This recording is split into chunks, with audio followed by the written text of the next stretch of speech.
Well, welcome to the Communication Mastery Podcast. Welcome back. And today got a very special treat. We've got a three-way conversation today for our episode. And so I've got with me Tim Viechec and also Colden Blades.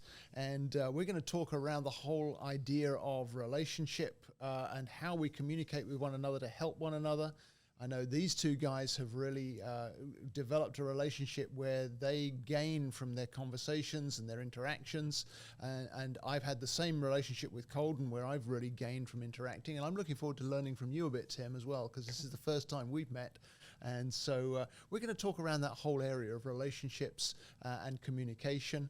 And so, well, Tim, it's great to have you with us. And so for the listeners, tell us a little bit about yourself. Where are you at now and how did you get there?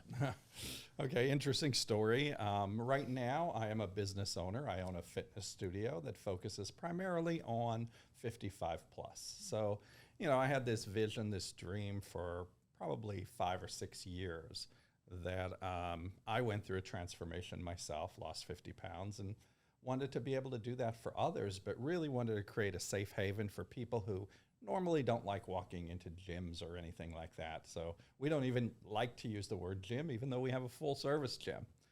Former businessman who was in the corporate world for 45 years, decided to do a crazy thing at 60 years old and retire and open a fitness studio.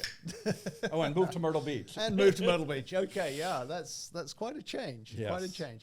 So I love the approach that you want to feel non-threatening and welcoming to to that particular demographic, the over 55s, which I guess is where I'm at. Lots of people are. Exactly, that's true. So what have you had to adjust in your approach to be able to be more welcoming, more open? How have you packaged that? How have you communicated that?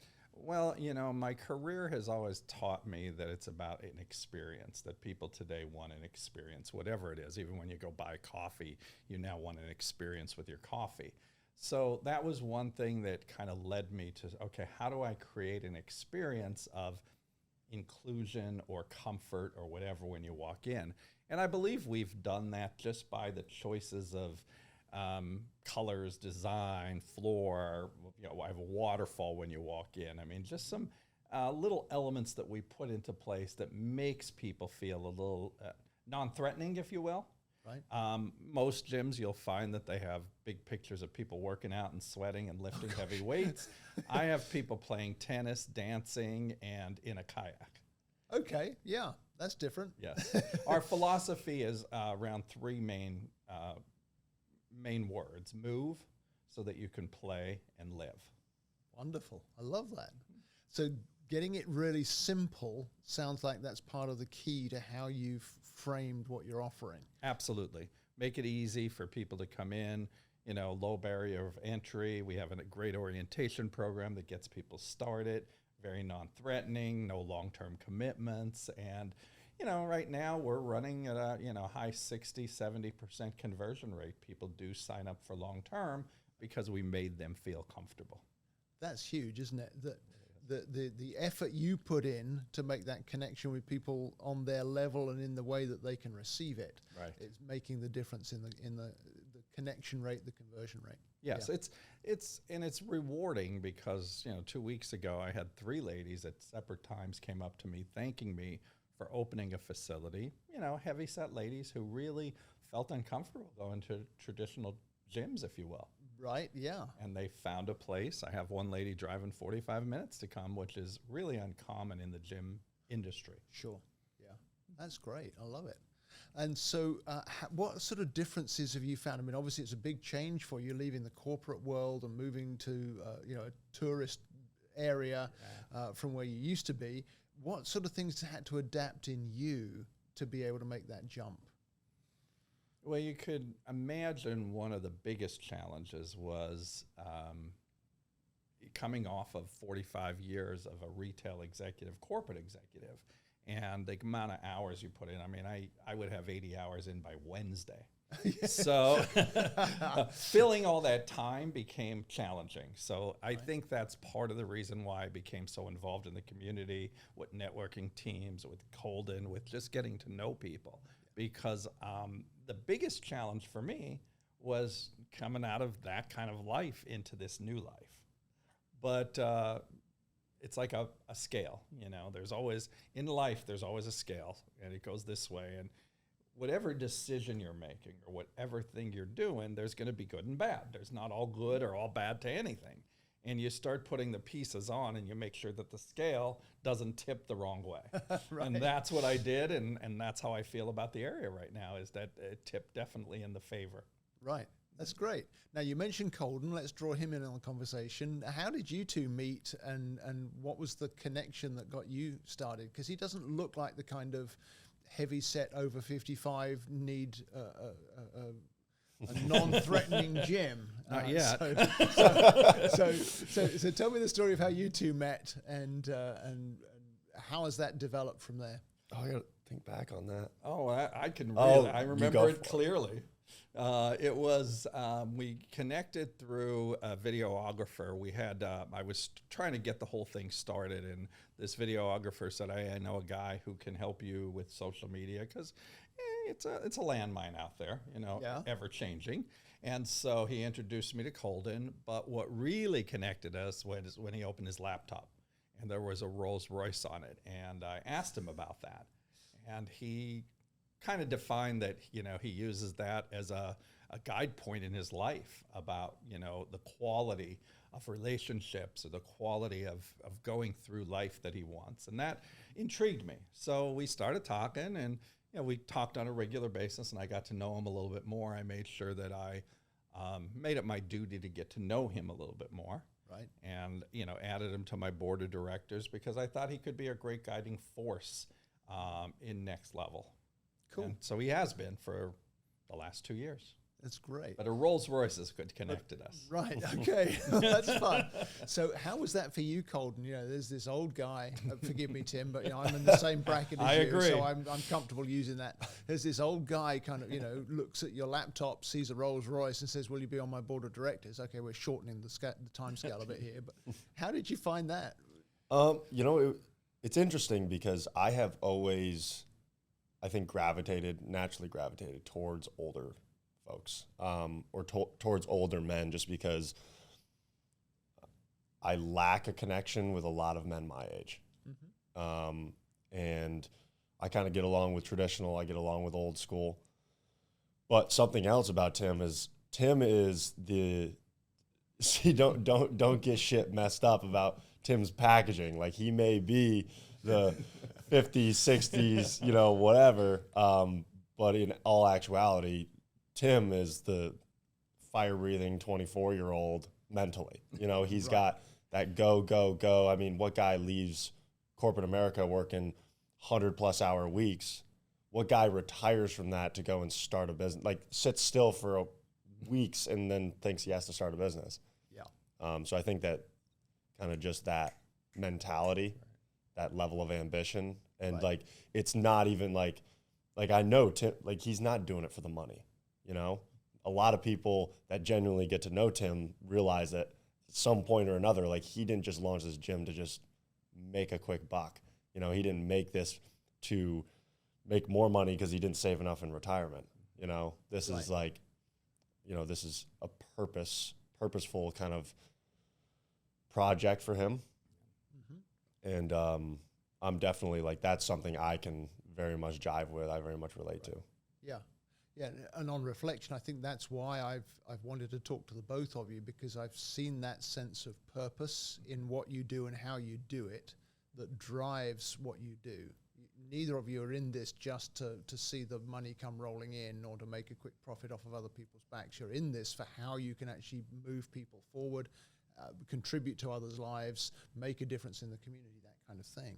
Yeah. So, but it's interesting to me that you know, you two wouldn't necessarily have connected in any way. Any way, would you? No. And yet something clicked there, and I'd love to just help you or get you to dig in a little more, think through a little more. What exactly was it that clicked? Because it wasn't just the Rolls Royce on the laptop, was it? No. It wasn't just that this guy can't stay retired, he's got to do something. There's something else happened there that made you realize that there's a connection between us. And I'd love to kind of try and dig out what that is. Well, I think for me, the biggest thing is, like, you know, to his point, it's hard for people his age, for him to really connect with people his age because they're interested in different things.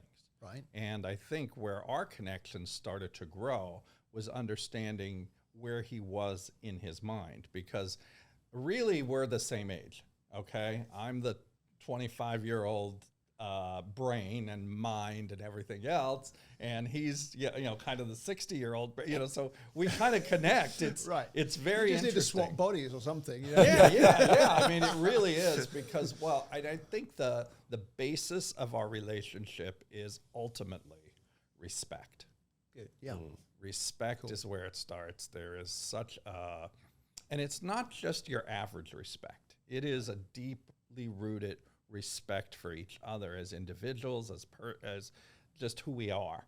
And then as we got to know each other, we also created a very strong personal relationship. So I got to know him. I got to know a little bit of his family background. He gets to know. We opened up to each other about things that most people would not be able to. Let's put it that way. Right. Yeah. And that took time. It wasn't immediate. And it was over the course of both of our life situations that we were able to share with each other and talk to each other. And I think just I understand him and he understands me. That's cool. Yeah. Talk to me about the whole opening up and maybe getting to a deeper level of connection, Colden. How was that for you, and did that come easy? What was it about Tim that made that possible to do? Because I see this as a key thing that we need to learn to do, but it doesn't come easy to any of us. Right. We've just got to find those right settings. So I'd love to hear more how it was from your side. Again, like I guess I'll go back on some of my more traditional values than most, just in general. I've always found that if there's tough things that need to be talked through, to me, I have seen generation after generation, and also feel comfortable myself with I build brotherhoods. I find that I can go to my close male friends and we can talk about stuff, because the biggest reasoning behind that is, number one, if I'm dealing with something, let's say, in my life that is challenging or difficult, I do not necessarily, the way that I'm wired, I do not need a feminine solution to a masculine problem in a lot of scenarios. Right. Yeah. And so I oftentimes find that the best people to go to advice for are these fellow men that I've surrounded myself with, that are like-minded, that I know that our values and our morals align as well. Mm-hmm. To me, that's once again, going back to that purpose, that's extremely important to me as well, because I need to know that, like you said with the scale, I need to know that I'm adding to the right side of that scale. I'm not getting out of balance. I'm not, going towards the dark side, whatever you want to say. So there's that proponent, as well as knowing, for me, I have a lot of male acquaintances, I guess you could say. Like, I have all these connections in business and X, Y, Z, but I have a very small, tight-knit male friend group that I would genuinely, I would break bread with in my home type thing. Right. So I think that's all part of that process, is like slowly you'll form these bonds with men, and a lot of times it comes through pain, suffering, struggle, what have you. I think that, and then laughter, of course, laughter and suffering. It's not all pain, but laughter and suffering is where I've bonded most with guys. So I think that kind of just like going through a certain level of experiences, ups and downs in business, talking that out, and before you know it, you're bonding or forming a brotherhood with someone that now you can, we can sit around a fire and talk shit about we can talk shit and laugh, or we can talk about my problems. Right. So that's and maybe kind of switch between the two in Bingo. an instant. Yeah. And it's very, going back as well to kind of my original point I made about, going to my male friends. The other reasoning for that as well is we can have a logical conversation about emotional issues. Right.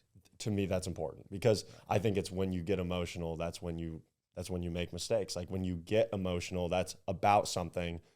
You need to be able to you can get emotional in the moment, but it's when you're driving your decisions predicated upon that emotion is when you're going to get in trouble. Right. You're going to do something or say something that you don't mean.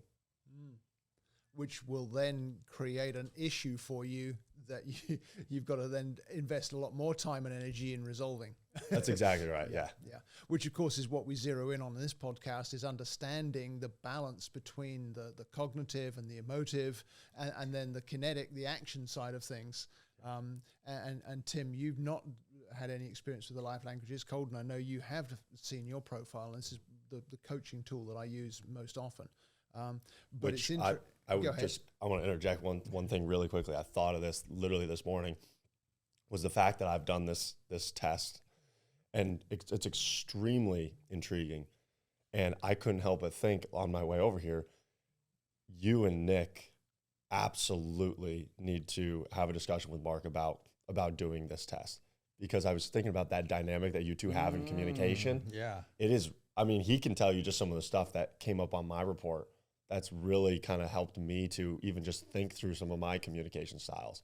Because I'm very like, I don't know, I want to get shit done. I don't want to talk about getting shit done, but I need to like know that when I'm talking to certain people. Similar with, anyway, I just think, quick interjection, I just think that you and Nick should talk to him about it. It's a good point, because I think the other thing, Mark, and I don't know if you've seen this in your experiences, but I want to talk a little bit about differences. Okay, Right. That's one big thing. So as much as we talk about where we connect, the one thing that I think Colden and I have in common is we both totally respect each other's differences as well.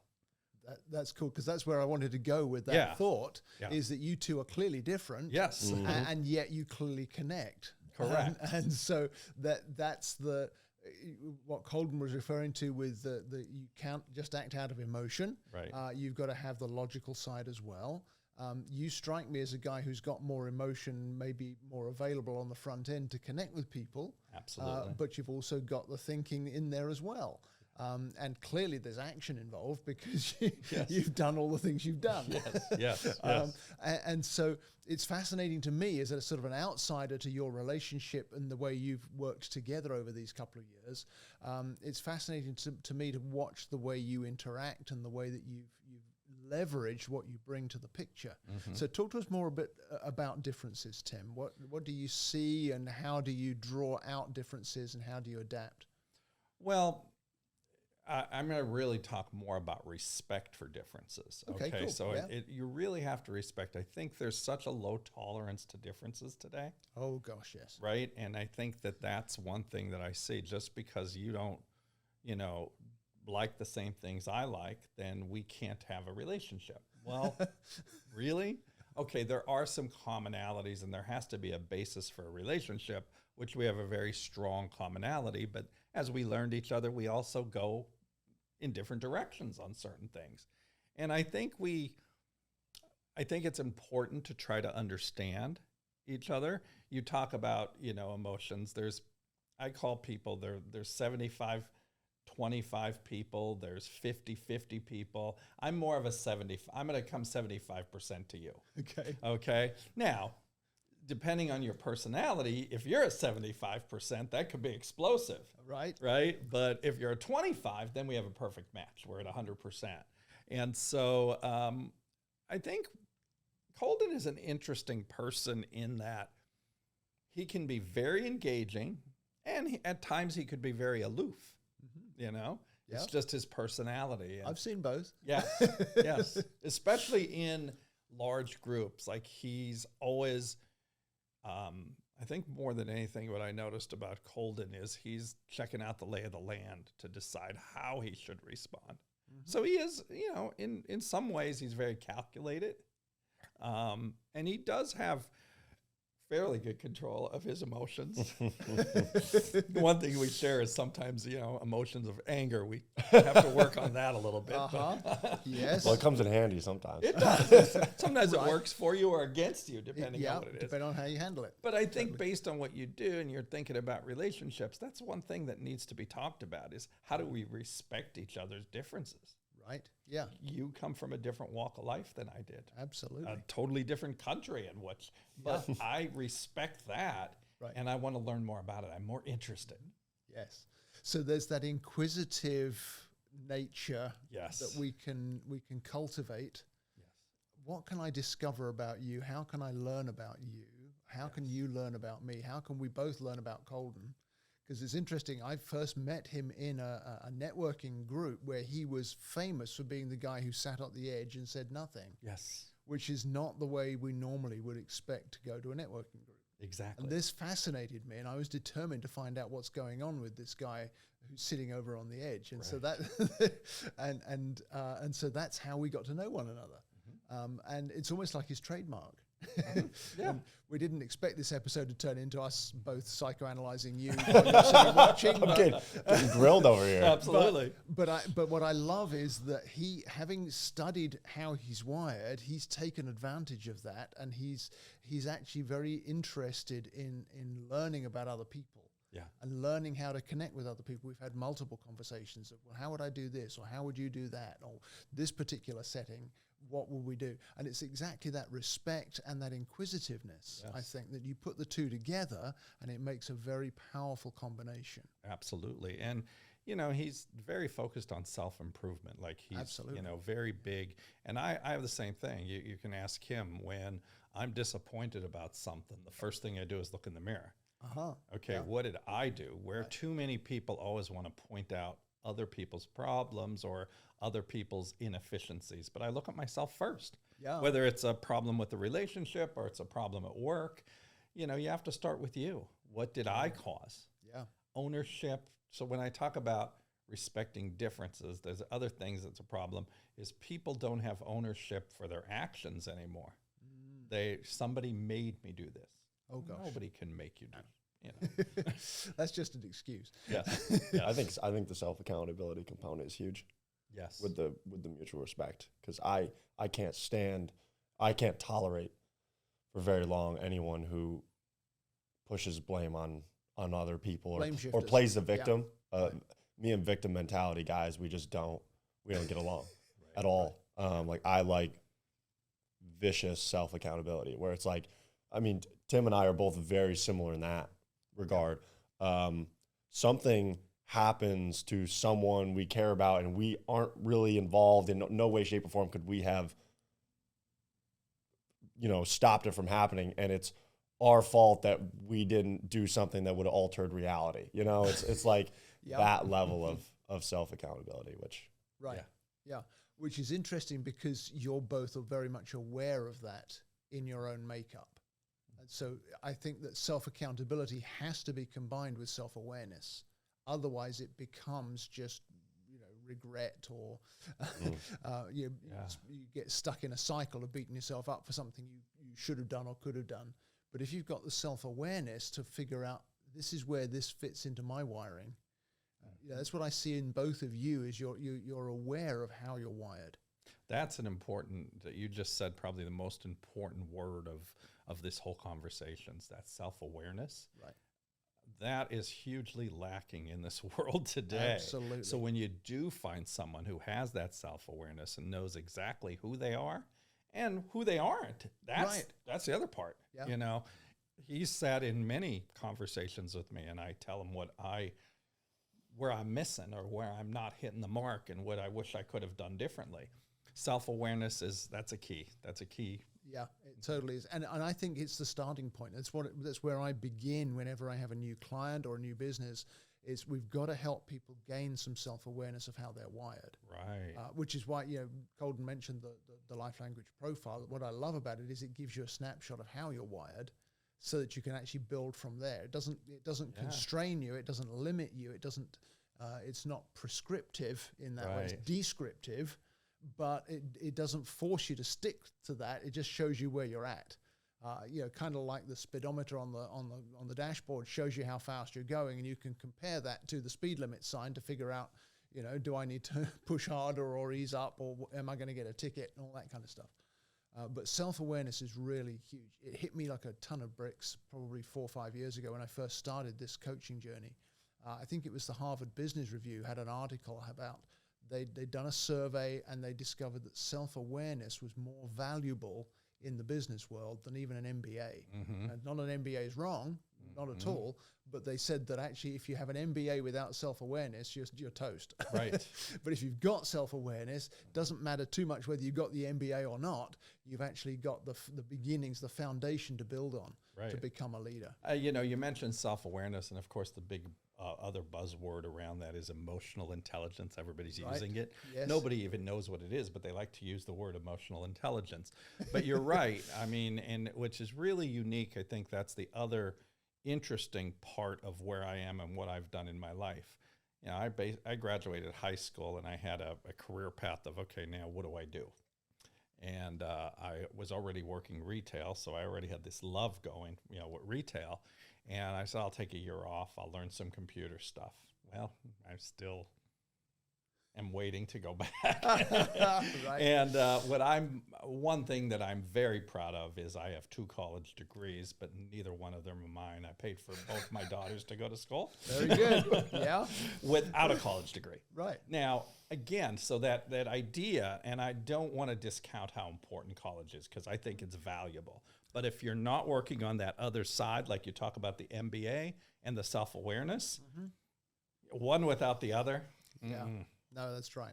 And I've interacted a lot with college students. I actually have a volunteer role at Coastal, the local university, and I see some students who understand themselves and they know themselves, and they're going to be just fine.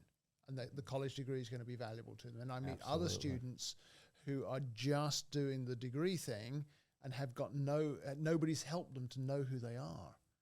Or how they're wired, or what they're made for, in terms of a sense of purpose or destiny or whatever. Well, I think that's like to me, that's like a societal problem as well, though, because to set the expectation that you're supposed to have this level of self-awareness about what your whole life is going to look like at 17, 18, 19 years old is just absolutely heinous. Yeah. And the fact that that's the age that colleges are capitalizing on getting these kids to sign the paperwork for these loans.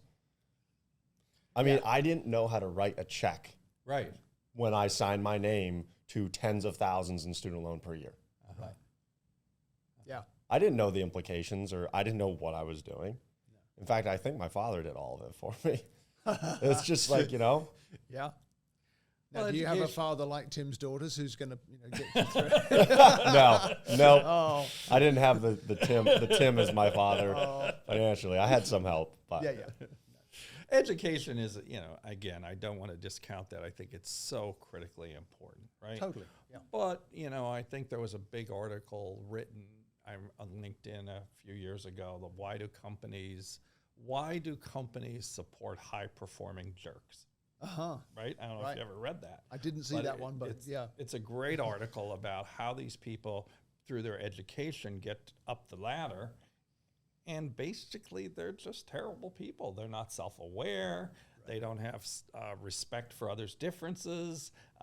You're missing all the key components to what it takes to get through life. Right. Yeah. And so because everybody's different. Right. And if you haven't figured out, first, who am I? But then second, how can I respect and adapt to who you are? If I don't know. Yeah. A great book, I don't know if you read, I just read a book recently called Surrounded by Idiots.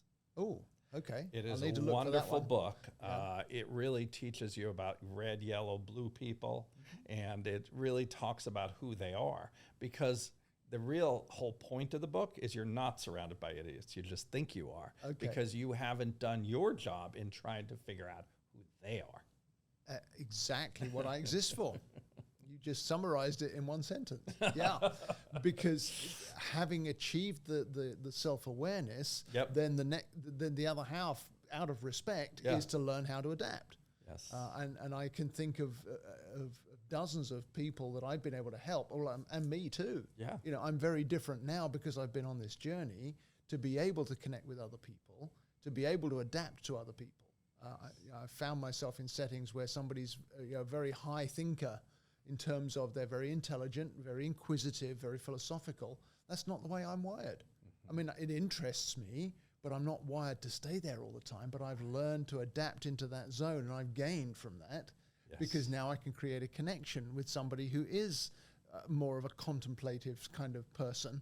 Yeah. And then on the other hand, I've learned to adapt to people who are very kind of type A, get it done. Yeah. What's the matter with you? Yeah. You know, the mover language, which is in the profile, we say that the slogan is lead, follow, or get out of the way. Absolutely. And for me, that's one of my lowest languages. You know, that rubs me completely the wrong way to have to be like that. But I've learned to be that way where I need to be able to relate to some friends who are much higher in that way. But it's out of respect, and it's out of being able to adapt. Yes. That makes all the difference. Yes. And I feel like my life is much more fulfilled because of that. And I think that's what drew me to want to have you in this conversation, because I feel like that's the way your life has gone as well. You know, that when I think about the shift, I realize we're coming back to the beginning again here. Yeah. The shift from being a corporate executive to running a gym for overweight old people and not calling it a gym. Right. Forgive me, I'm kind of pushing next level under the bus here. But it's a great way to define it. But I think that's a beautiful thing to do. Mm-hmm. And it shows me that there's been this whole process in your journey where you've learned to adapt, you've learned to respect, you've learned yourself. And you've seen something you wanted and you've gone for it. Yeah, exactly. Which, again, if we turn to the 25-year-old, 60-year-old over here, there's something about that's, I think, where the connection comes for the two of you, isn't it? It does. It does, because it was a crazy idea. Okay, yeah. I don't want to doubt that. I mean, I go ahead and meet someone who worked me through my journey, my personal trainer, 23 years old, and I say to him, do you want to go start a business together? And we did. And so people did say, you're 60 years old, you're leaving a great career. Right. And because it was a good career. It was intense, but it was, from a financial perspective, it was extremely positive. Mm-hmm. But it wasn't, and I had some enriching moments because I was always a field operations guy. Okay. So the growth of people were so important. And I just had a great article written by a friend that's actually posted on LinkedIn. Mm-hmm. And he did a whole story, which you might be interested in. It's called, it's about our friendship and about the passion that we both have. He's based in New Jersey, so I'll put you onto that article. You'll learn a little bit about, in that article, I think you could learn a little bit more about who I am and why I do what I do. Cool. I love it. That's great. So, Colden, let me just draw you in again. What changes have you seen in Tim since you got to know him and you two have been working together? What have you seen change in him as the studio has developed and as your relationship has grown? What things have you seen? This is probably not the entertaining answer for the sake of the people watching the podcast. That's okay. But very little on like the fundamental core level, very little. I like that about people. Yeah. Like that is one of the things I respect about Tim is that, he is the stone in the river, and like as the river's flowing by and stuff's crashing in, whatever goes on, he's just there. And he's Tim through and through, and he's just gonna, if he's gotta smash his way through the wall, he's gonna smash his way through the wall. Like he had, the only thing that I've seen change is this business that was just in Tim's mind really at the start has actually started to come to fruition. Mm-hmm. So I think the beauty in that is getting to see the talents, skills, attributes that Tim had from the start actually get to come into play. Yes. That's what's interesting to me is to watch him and everyone. I very much relate to that as well because I think that some people could get caught up, especially maybe people that knew me growing up or people from my small hometown or what have you. I think a lot of people can get caught up in like, Colden, you're doing this, that, the other thing, podcasts, and you're all over the place, whatever. It's like successful, agency's good, this is good, you're doing all these other ventures. And like, you must have had to change all these different things. It's like, no, I just did a lot of the same thing with the same drive and the same purpose and the same tenacity for years and years and years. Cool. Yes. And then what happens is it comes to fruition around you, and then everyone kind of observing you from the outside in looks and they say, wow, look at this person, they've changed into this person. It's like, no, like actually it's a lack of change that enabled me to change the environment around me to bring in what I needed to bring in. Like for instance, with Tim, always has had just attention to detail that would just about drive you bonker. Like here's an interesting point here. I don't think I could ever be an employee of Tim's. I could be a great friend of Tim's. I could be a business partner with Tim. But it's an tough to work employee, it would be tough. Yeah. But like he was there's just like little things like dust on this little thing, or this little shirt here is a little off in our merchandise section, or this chair is just a little off kilter. Watching him go around that studio when it was like no one was in there, or very few people were using the studio, and there was a lot of equipment that wasn't there that's there now. And like his attention to detail at that time to everyone was like, oh my God, Tim, like that doesn't matter right now. But see, it mattered to Tim. And now there are a lot more people in that studio enjoying that space. There is a lot more traffic just on a day-to-day basis. There is a lot of new equipment that was not there at the start.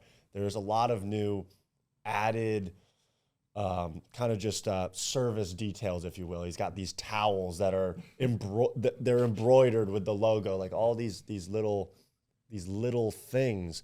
And you realize, like for me, I'm able to recognize that attention to the micro, minuscule details that pissed everybody off that probably worked for him at the start. Yeah. You will see it you just one walk through that place, observing and actively looking for it. And you'll notice those details sewn into every little thing in that studio. And it's all of these small details that are woven into this next level of mobility fabric that really makes up the full picture and the full experience that I think his clients just live for. I mean, you got to be in the space to understand. Yeah. But some of these people, you know, I have this one buddy of mine. His name's Major. Oh my God! And he was a sergeant in the military, so I call him Sergeant Major. Yep. And you know, Major he's what 78 years old. Wow. Yeah. And you know, this guy, Vietnam War veteran, and this man you would think he's my age. You would think he's just in there going to town, working out debatably as ferociously as I like to work out. Yeah. Wow. Like throwing weight around, breaking a sweat, and he's just amped up. And it's so incredible to me to see that and be like, you know, like you can be the overweight 62-year-old that kind of wants everyone to leave her alone and have kind of a softer experience. Or like you can have one of them over on one side of the studio, and I look on the opposite side of the studio and I see this Major guy, and me and him are over there bumping each other, cussing, like having a blast. So it's really cool. And that's the way I observe a lot of what Tim is like, it's not what I've seen change in Tim. Right. Rather, it's the lack of change that I've seen. Change, yeah. Which is just as important as what changes. Because what I'm hearing in what Colden's saying about you, Tim, is that you're a man who knows who he is and what he's here for. You can say that. What you carry, if you like, to be able to give to other people. And you stick with it. Right. And you've stuck with it until it's borne fruit. Even when it didn't to start with, or it wasn't apparent to start with, you stuck with who you are. Yeah. And which brings us back to self-awareness, of course. You know who you are. That's beautiful. I love that. And so let me turn the question around the other way. Well, let me say this first of all. You know, if Tim's hiring, you heard it here first, folks. Run away. I'm kidding. But well, he does take care of his people very well, so I will add that. Very well, yes. But so let's turn that around and say, so what, if any, change have you seen in Colden in the 2+ years that you two have been partners working together, business associates, friends. What changes have I seen in him? Or not. Maybe you see the same in him as he sees in you. You know, it's funny because you just said something about sticking to stuff, right? And so I made up a word. I know it's not a word. I call it stick-to-itness. He knows about this word. I created this word, stick-to-itness. And I've seen people, and it's very frustrating to me when people don't have it. Yeah. Meaning they're all over the board. They're here, then they're there, then they're, oh, I'm going to do this. You know, they got 7 different names under social media, and they're this, and they're that, and they're the other. And it's frustrating to me. Where I think what I respect about Colden and what he respects about me is we are, you know, that rock in the river, if you will. But more importantly, I come from a place where I say to myself, I've always lived by this. It doesn't matter what happens to me that affects me. It's how I choose to react to it. Right. Or as a young executive, one thing that really impacted me is the circle of influence and the circle of concern. I don't know if you've ever been through that, but that's also a big thing. And it really impacted me, and it made me who I am today. Sure. As far as differences for him, you know, I think he is learning about himself. Even though he knows who he is, he is learning components of himself. Even though he's got a very old soul, he's still young, and his experiences are more limited than mine. I often say to people, I'm no better than anybody else. I just lived longer, right? I mean, there is that. Yeah. And so I think as he lives longer, so to speak, he's thinking and he's looking out there, and I have seen him look out there and decide who he's going to attach to himself, or not a person, but maybe a component of who he is, if you will. Right. And so I've seen that he's attached some components on, but very selective. Yeah. He is very selective. His circle is very small, but it's a very committed, loyal circle. Yeah. Yeah. It's almost like he's read the profile descriptions. Yes. Yes. He's coming out with all the words that apply to some of the higher languages in your profile. This is good. Oh, good. It's No, I never saw it, so I have no idea. I never even talked to him about it. Yeah, right. I think it's another interesting thing that, just going back to, I guess, the self-awareness component that I'm realizing as we're talking about all this stuff, is I think that my communication style in groups and the way that I connect with, the way that I like to observe and learn by just being a fly on the wall, by just listening, it also establishes it definitely establishes myself and my personality in the most raw and authentic way possible, which is for me to shut my mouth and not blabber or speak like I constantly see everybody else doing. That isn't who I am. But Tim, on the other hand, if you gave Tim, if we kind of said on the other side of this door is 300 people that are just dying to get to know you, maybe, just people you don't know, Tim would swan dive out there and close the door. And he'd be friends with everybody, and he would or at least connect with everybody. Right. And I think that it's really worked to my benefit, just kind of having this relationship with Tim as well, because the great thing is, if Tim and I are ever in a social setting, I'm observant, and I also want to learn quickly. Like, I want to learn, for me, I can very quickly assess if I know certain things about certain people, whether I'm going to have any relation with them at all. Yep. And so Tim's very good at extracting that information, and I can just sit there and listen. So you two are working as a team. It's basically like that, without, I'm literally just coming to this realization, though, here on this podcast, of that's a lot of why I will gravitate towards Tim at these networking events we go to. Just because, I know a lot of people now. I've built relationships. I've kind of built up a reputation for myself, at least locally. But if I was walking in a new room, I would just go ahead, Tim. you go first. Yes. Because he's going to have everybody talking about their personal lives. And I mean, I could see you bringing somebody to tears like your first time meeting them, just like extractor. He's an extractor, and Yes. that's not me. I'd rather just listen. Right. Yes. I'm more So- like covert op. So here's what I see with both of you. You're both authentic, and you both have the integrity to stay being authentic, and you recognize your differences, and you respect each other's differences, and that's why it works. All of those components fit together in order that you are able to be beneficial to one another, as well as to gain from each other's experiences.